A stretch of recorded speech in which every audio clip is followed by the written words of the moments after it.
Gracias, estamos de regreso con más. Son las 9 de la mañana con 50 minutos ya aquí en la ciudad de Chihuahua. Y como todos los jueves, a nosotros nos gusta pues que tenga usted ahí en casa esta orientación legal por diferentes casos. Hemos tocado muchísimos temas y el día de hoy es un tema especial. Lo platicamos aquí detrás de cámaras, un tema a lo mejor delicado, pero que no puede dejar pasar porque se está adhiriendo a la Ley Federal del Trabajo. Licenciado Ariel Vega, ¿estuvo bien explicado? Estuvo muy bien explicado. Sí. Muy buenos días. Muy buenos días, Víctor. Cordial saludo y fuerte abrazo a toda la teleaudiencia. Y como bien lo dijiste, es un tema delicado, pero consideramos que va a ser de mucha utilidad para las personas que lamentablemente estén experimentando y atravesando una situación como esta.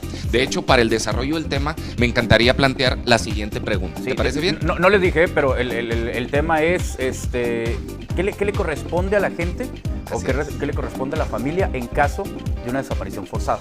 Así es, sí. Lo dices muy bien. Exacto. ¿Cuáles son las indemnizaciones que le corresponde recibir a los familiares de un trabajador que ha fallecido o bien que fue víctima de una desaparición forzada a causa de un acto delincuencial? Repetimos la pregunta, sí, ¿te parece claro. bien? Sí. ¿Cuáles son las indemnizaciones que debe de recibir un familiar de un trabajador que fallece o bien que fue víctima de una desaparición forzada derivado desde luego de un acto delincuencial? Y esto es algo muy o relativamente novedoso. Fue motivo o fue un tema producto de la más reciente reforma que ha experimentado la Ley Federal del Trabajo. Por eso consideramos, Víctor y amigos, la necesidad, la oportunidad y la prudencia de que ustedes lo sepan y compartir con ustedes estos artículos. Platicamos ahorita detrás de cámaras el Lick y yo que muchas veces en cuestión de trabajadores, en cuestión de empresa, pues no se tiene contemplada esta situación. Se tiene contemplado en el caso de que un trabajador pierda la vida y hasta ahí.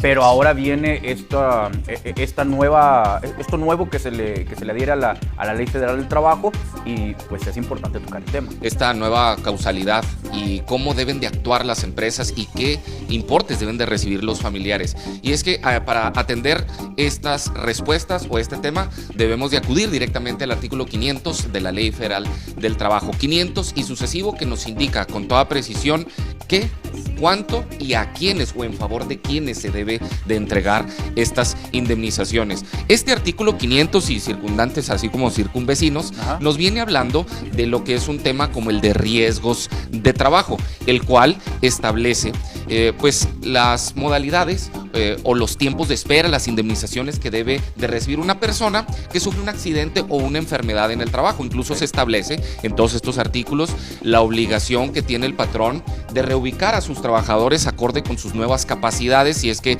ya no va a poder seguir desempeñando este trabajador que sufrió un evento como este, pues el trabajo que venía desarrollando. Pero bueno, a fin de cuentas ese es otro tema.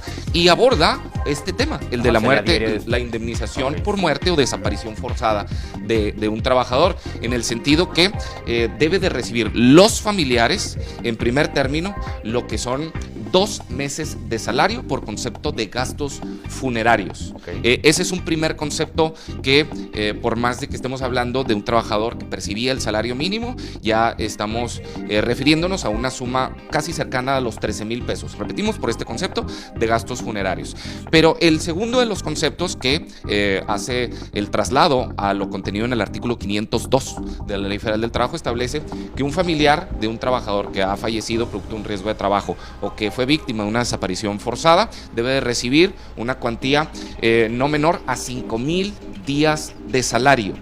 5,000 días de salario. 5,000 días de salario. Si nos vamos a referir o vamos a pensar en un trabajador que percibía el mínimo, estamos hablando de que la indemnización debe ser un poco mayor a 1,000,000 de pesos. Esto estamos hablando de lo que se tiene registrado, el salario neto, no la bonificación en nada, sino el salario que se tiene registrado. El salario que real y efectivamente percibía el trabajador, y sobre todo tomando en consideración pues los demás bonos o cantidades adicionales que sí deben de integrar salario. Hay unos que no integran salario, hay unos que parcialmente lo integrarían. Hay que analizar cada caso en concreto, pero estas son las cantidades y las sumas que deben recibir los familiares de un trabajador que muere por causa de un riesgo de trabajo o que fue víctima de una desaparición forzada.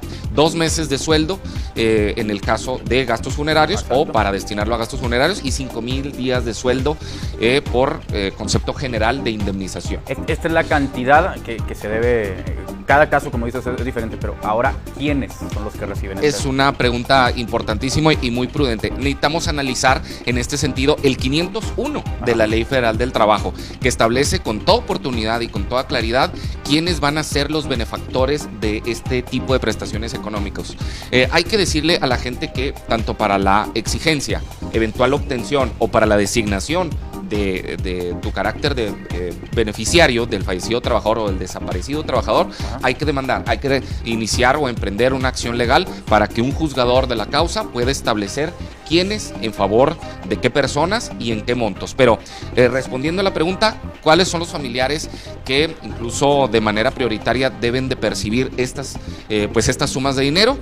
Pues debemos nosotros de mencionar, me va a permitir hacer referencia directa al 501, establece con claridad la viuda o el viudo. Qué bueno que ya se establece de manera específica. Exactamente. Porque en las épocas actuales ya en muchas ocasiones éramos los hombres los que se nos excluía o los que se nos marginaba de un beneficio como este, ya que el término viudez en la gran mayoría de las ocasiones, no sé por qué, se asociaba a una condición de la mujer. Exactamente. Pero también es necesario contemplar todas las aristas y todas las posibilidades.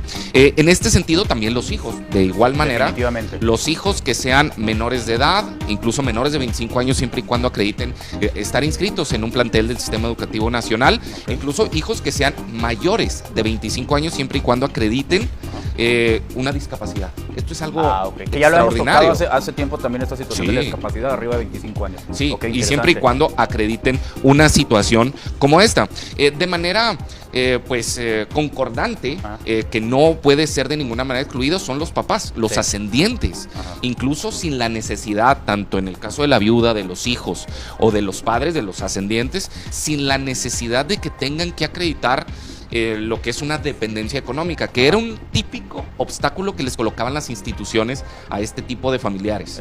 El hecho de que, no te entrego a ti una prestación como esta derivado del fallecido trabajador porque tú tienes un empleo propio, porque tú tienes una pensión personal. Bueno, esto no debe ser de ninguna manera tomado como obstáculo para que esta persona o estas personas, los beneficiarios, reciban estas sumas de dinero.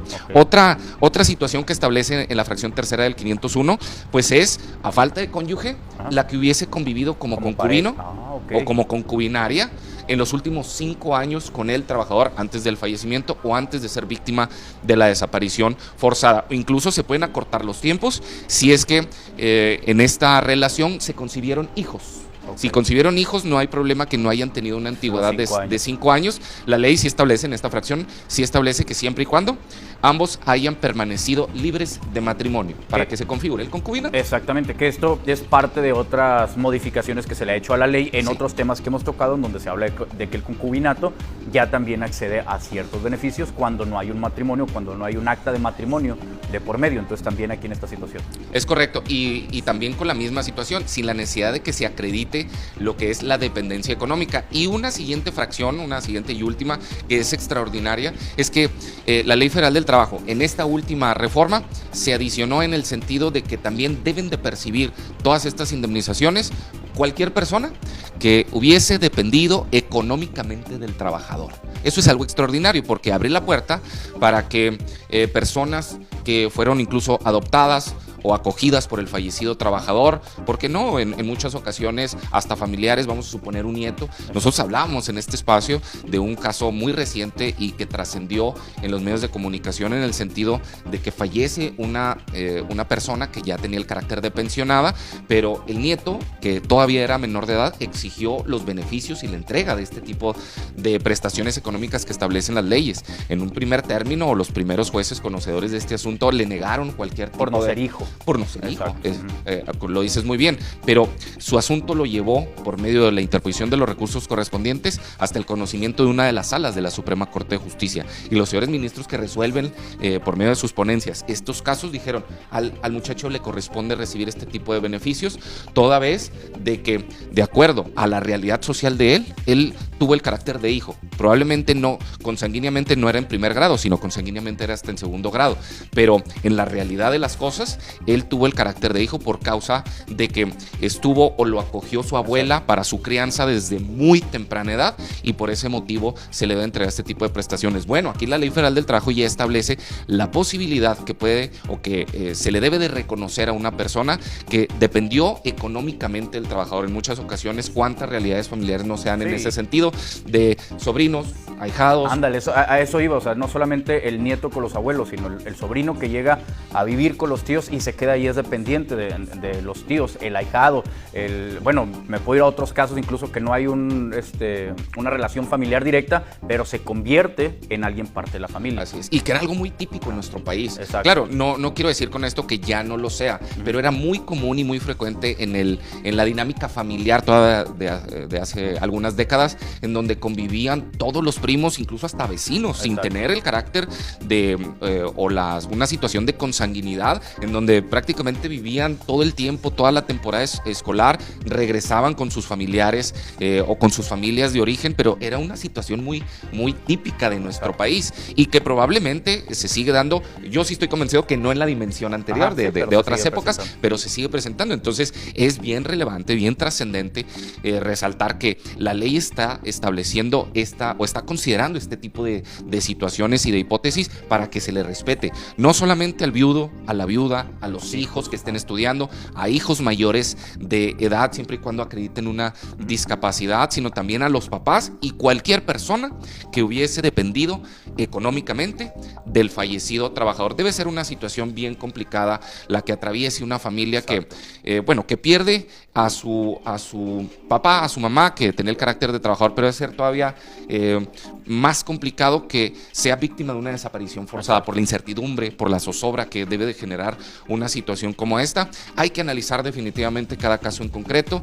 hay que ver las condiciones en que se da para efecto de tratarlo de encuadrar en los artículos respectivos, tanto de las leyes de seguridad social como de la Ley Federal del Trabajo, y realizar el planteamiento y el inicio de las acciones legales que correspondan para que se le reconozca todo este carácter y que se ordene también a las instituciones que le entreguen estos beneficios económicos. Exacto, siempre le decimos a la gente que acercarse con los expertos. Cada caso es diferente, cada situación es diferente, por eso hay que armar un buen caso para que se pueda llegar a un buen término. El día de hoy hablamos de la indemnización para dependientes de trabajadores que fallecen o que tienen una desaparición forzada. Licenciado Ariel Vega, ¿dónde se puede comunicar contigo la gente para o para cualquiera de los temas? Porque de aquí yo creo que sacamos varios temas, no solamente de esto, sino de beneficiarios de otro tipo de casos también. Sí, tienes toda la razón. De este tipo de temas se desmenuzan otro tipo de beneficios o de temas incluso hasta de naturaleza civil o agrario.